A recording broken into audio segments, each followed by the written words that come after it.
Fala pessoal, como vocês estão hoje? Trazendo mais um vídeo aqui da carteira pública do canal. Trazer aqui os aportes que eu fiz agora em agosto, certo? Então é o segundo vídeo aqui do canal. O primeiro foi postado recentemente também, então acompanha aí para quem não viu, para entender um pouco da filosofia. Aqui eu vou repassar um pouco das coisas, mas eu vou numa tocada um pouco mais rápida nas introduções para passar um pouco dos aportes, porque nesse período inicial da que a gente está aplicando as coisas aqui na carteira são realmente várias coisas que a gente tem para analisar, certo? Então, bora lá. Primeiramente aqui, a gente está aplicando mais ou menos uns 1.500 por mês, certo? Que é o que dá para investir hoje nessa carteira. A gente começou no primeiro mês ali com 1.800, agora em agosto estamos aí com 3.300, 3.200. O lucro ainda, prejuízo, não mexeu em basicamente nada, né? Uma carteira de longo prazo, então vai demorar um tempo ainda para a gente conseguir realmente ver grandes mudanças, grandes alterações aqui.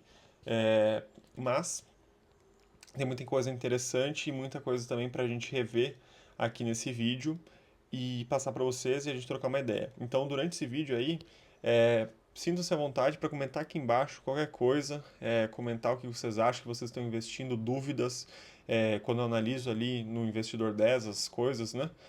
Eu vejo que tem bastante gente que tem dúvidas sobre ações e coisas do gênero. Se vocês também têm, comentem aqui embaixo, bora trocar uma ideia aí e bora pro vídeo. Bom, atualmente a gente mantém a nossa diversificação de portfólio. Então, estamos com 40% de ETFs internacionais, então investimentos no exterior, quase 30% de ações, 10% de tesouro direto, 15% em renda fixa, 3% em FIIs e 1% em cripto, certo? Então, aqui a gente começa com a nossa primeira novidade, digamos assim, da carteira. A gente está com o Banco do Brasil, com uma queda de 10% aí, muitas pessoas devem estar acompanhando. Inclusive, antes desse vídeo aqui, gravei um outro vídeo sobre o Banco do Brasil, que teve uma queda brutal na última sexta-feira, que ele caiu 6%, 6,5% em questão de 10 minutos ali de liquidação de um investidor do JP Morgan. Então, eu vou fazer recompras aqui. No entanto, quando eu fiz as compras de Banco do Brasil, foi poucos dias antes disso ter acontecido. Então, vou ter que esperar um pouco para fazer o aporte novamente, mas assim que possível eu já vou fazer um pouco mais de preço médio, porque eu gosto de descer meu PM, né, meu preço médio, quando cai 10%, depois fazer outra recompra em 20%, outra recompra em 30%, para não se emocionar e, por exemplo, vamos dizer, a Semig aqui caiu 4%. 4% é muito pouco, é uma volatilidade que, assim, em questão de poucos dias ela retorna, não chega a ser pouco, não chega a ser o suficiente para mim realmente ter que fazer um aporte maior para fazer uma média de preço, não compensa, sabe? Isso eu digo por experiência, eu invisto há muitos anos já, e nesses anos eu percebi que quando eu esperei dar uma esticada maior na queda ou na suba, geralmente na queda, né, pra gente fazer preço médio, é melhor, certo? Então eu tô esperando aqui cair um pouco mais, e daí faço as minhas recompras. Semig, que são essas duas empresas aqui, eu acredito que são as maiores oportunidades que tem aqui na carteira. Transmissão Paulista, né, Isacetep, também tem aqui, porque eu acho que ela está muito barata. Ela também tem alguns motivos para estar barata. Eu vou fazer um vídeo também só falando sobre ela, por que ela está barata, quando que eu acho que eu vou colher os frutos dela e, enfim, né, fazer uma análise sobre ela. Vale, mesma situação, em que também acho que é uma boa oportunidade. Empresas de commodity a gente tem que comprar quando a commodity dela está na baixa. Não adianta comprar na alta, porque aí a ação já subiu, o lucro já está lá em cima, todo mundo já está falando sobre. Quando o minério de ferro estava no topo e a Vale foi lá e valeu R$ 120, era Empíricos fazendo anúncio todo dia, falando sobre a nova empresa, todo mundo queria comprar. Daí caiu de 120 para R$ 50, né? Então, para quem comprou no topo e vendeu para mim na baixa, é muito ruim. Melhor comprar na baixa, certo? Mas a nova ação aqui da carteira é a Sanepar, a nossa nova aquisição, beleza? Eu vou dar uma introduzida ainda sobre as outras ações que a gente comprou ou fez recompras e depois eu pulo para uma análise da Sanepar mais específica, certo? Aqui a gente tem os nossos FIIs. Isso é algo que a gente precisa rebalancear. A gente está só com 3% da carteira, quando meu objetivo é ter 10%. Então eu vou aumentar aqui no próximo aporte, vou dar uma focada nessa seção aqui da carteira, principalmente dar uma diversificada com alguns fundos imobiliários maiores. Inclusive eu fiz um vídeo também falando sobre eles, sobre fundos imobiliários de logística, comparando o LVBI, o HGLG e o BTLG, certo? Que são três fundos imobiliários muito bons, de tijolo logísticos, que eu vou adicionar aqui na carteira dois deles, certo? Cripto, a gente está na ascensão do Bitcoin, né? Então eu até tenho um portfólio aqui. Esse portfólio aqui foi um que eu comprei para essa carteira. Eu já invisto em Bitcoin há muitos anos, então não seria justo eu colocar meu preço médio, que é muito baixo, e botar aqui uma pancada de lucro, de rentabilidade na carteira que não ia ser bacana, né? Não seria realista para a carteira do canal, né? Aqui tem os nossos ETFs americanos, sendo eles um ETF de renda fixa, que aqui é caixa, certo? Esse aqui é um caixa que paga pra gente dividendos constantes, se não me engano, a cada trimestre ele paga uma porcentagem, ele paga quase 5% ao ano, certo? Em dólar. Voo, QQQ, Schwab, esse aqui é um ETF de S&P 500, um ETF de Nasdaq, um ETF de dividendos, de empresas que pagam dividendos, um ETF de REITs, que seriam fundos imobiliários americanos, e um ETF de ouro para reserva de valor, diversificação, né? Tesouro Direto, atualmente a gente tem a renda fixa aqui esticando um pouco mais da carteira, porque são muitas oportunidades, né? Não tem como a gente não aproveitar. A gente tem um tesouro pré-fixado 2032, se não me engano, com 14,5% mais ou menos ao ano pré-fixado, e uma renda fixa aqui, também pré-fixado de 14%, e um caixa aqui de R$ 200 que a gente vai, no próximo, durante esse mês, eu vou converter eles em fundos imobiliários para o rebalanceamento da carteira. Certo, pessoal? Bom, aqui a gente consegue puxar a nossa Sanepar, certo? É, primeira vez que eu entrei em Sanepar, faz bastante tempo, deixa eu ver por onde é que foi. Foi mais ou menos por aqui que eu comprei Sanepar pela primeira vez, quando ela valia bem menos do que hoje. Só que depois que depois que eu saí dela, né, que eu tive que liquidar minha primeira carteira, sempre fiquei pensando, pô, quero voltar logo para essa empresa porque é muito boa. Então vamos dar uma olhada aqui nela e ver aqui a oportunidade que é. Certo? Primeiro que a gente já vê preço sobre lucro de 4, que é muito baixo, certo? Então pagando menos de 5 é muito barato para uma empresa tão boa quanto essa. Preço sobre valor patrimonial 0,82, então a gente está comprando uma empresa que vai retornar para a gente o lucro em 4 anos e ainda pagando com 20% de desconto sobre o valor patrimonial dela. E paga dividendos constantes, um bom volume de dividendos, certo? O suficiente para satisfazer para essa ação. Bom, a cotação ali a gente já viu. Aqui a gente consegue ver o CAGR de lucros crescendo 20% ao ano, uma margem líquida brutal, 34%.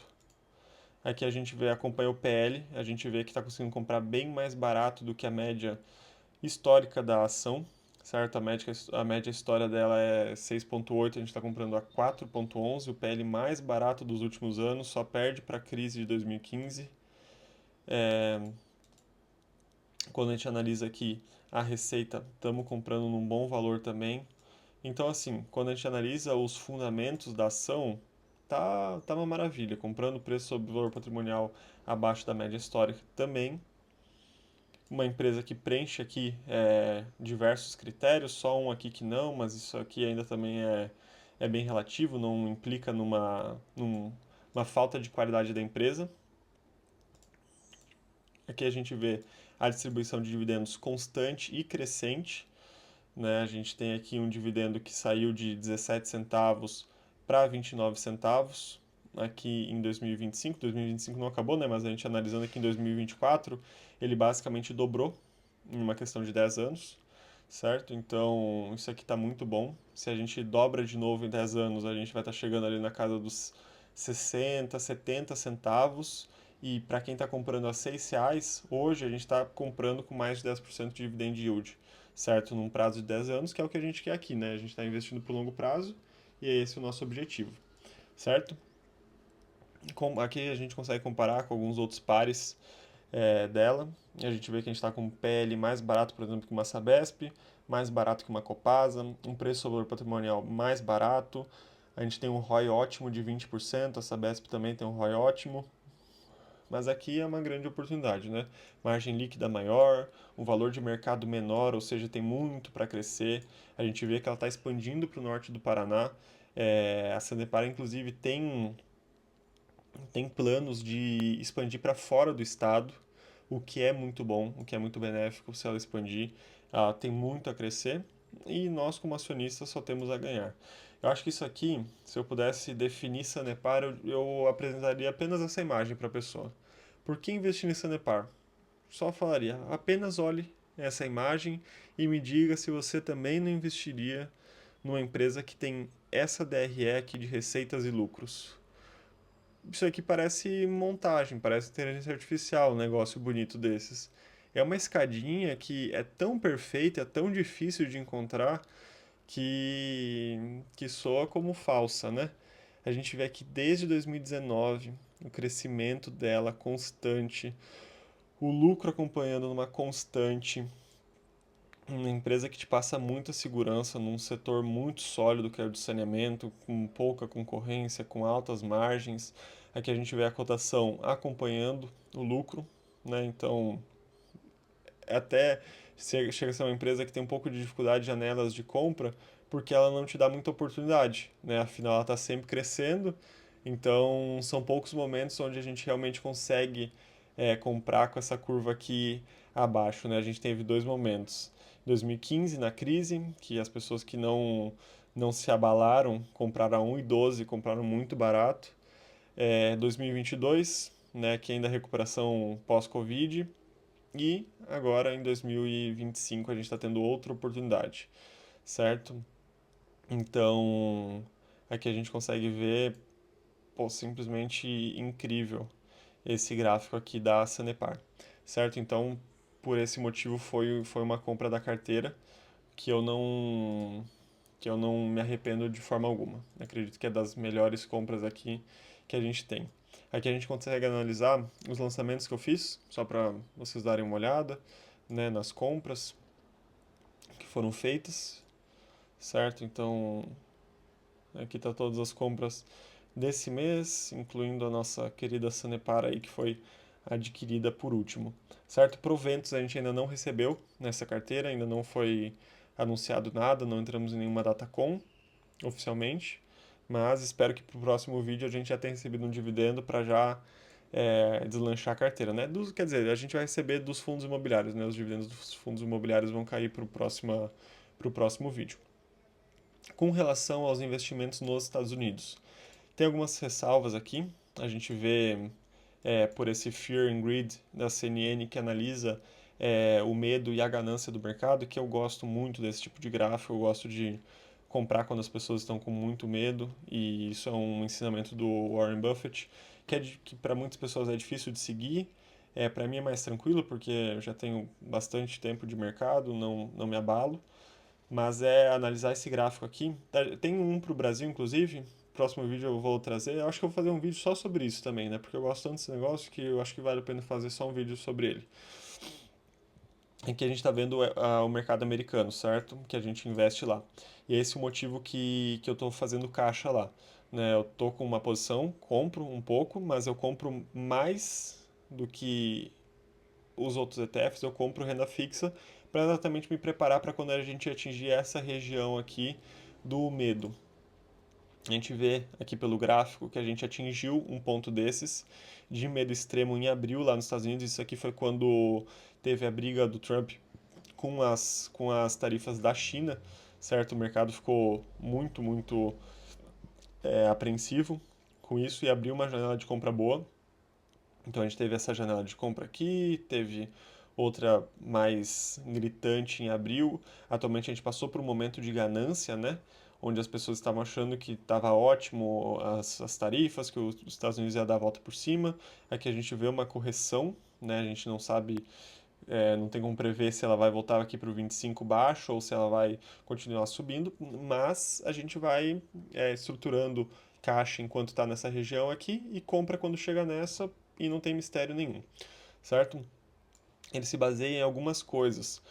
Por exemplo, o momento de mercado, analisando o S&P contra a média móvel, a força de preços, a amplitude de preço, então a volatilidade das ações, as opções para ver o que as pessoas estão achando que vai acontecer, né? Que é tipo uma aposta, se a ação vai cair, vai baixar, volatilidade, demanda por refúgio, que são as pessoas comprando títulos de renda fixa, por exemplo, ao invés de ações, e os títulos de alto risco, certo? Então aqui a gente consegue analisar essas informações. Agora contextualizar também com a parte de cripto. Cripto também gosto de comprar quando a gente chega aqui nessa região do 40 para baixo, certo? Do Fear and Greed. Então isso aqui é a mesma coisa ali do S&P, só que com Bitcoin. Então a gente analisa, pegar aqui os últimos 30 dias, a gente está com a cotação. Você vê que acompanha, né? O Fear and Greed ele acompanha o gráfico. Quando a gente atingir aqui nessa casa dos 40, mais ou menos, 40 para baixo, né? Quanto mais para baixo, melhor, mais medo as pessoas têm, tende a cotação estar mais baixa ainda. Aí a gente entra e realiza a compra, eu faço ali o preço médio, para mim não faz tanto sentido apostar no Bitcoin, né? Comprar Bitcoin. Agora se está todo mundo falando, né? Eu acho que é um momento que está muito no hype, muito no auge. Compensa a gente dar uma esperadinha e dar uma correção, o Bitcoin sempre corrige, e aí a gente entra na correção do Bitcoin. Certo, pessoal? Então, por hoje é isso. Essas são as compras da carteira, a atualização dela. Se você gostou, curte aqui o vídeo, comenta o que você achou, vamos trocar uma ideia. E por gentileza, se puder fazer um favor aí, retribuir, se inscrever no canal, agradeço imensamente. A gente tem uma meta aí de bater 1.000 inscritos até o fim do ano. Se Deus quiser, vai dar certo. A gente está trabalhando duro para isso. Pela sua atenção até aqui, meu muito obrigado. Valeu!